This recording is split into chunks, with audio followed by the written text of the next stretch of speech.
Jika ditimpa apa-apa musibah, jangan kita marah-marah.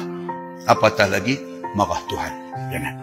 Karena kita tak tahu adakah musibah tu tak baik untuk kita ataupun baik untuk kita. Kita tak tahu.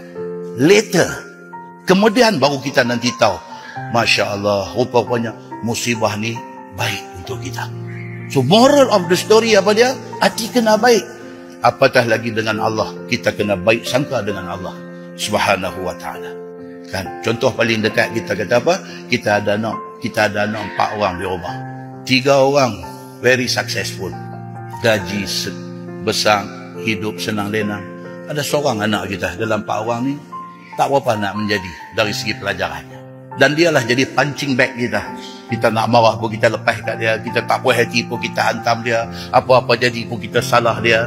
Tuan-tuan, di hari tua kita, siapa jaga? Budak ni jaga kita. Baru kita nampak, oh, rupa-rupanya ada kebaikan di sebalik apa yang Allah atur bagi dekat kita.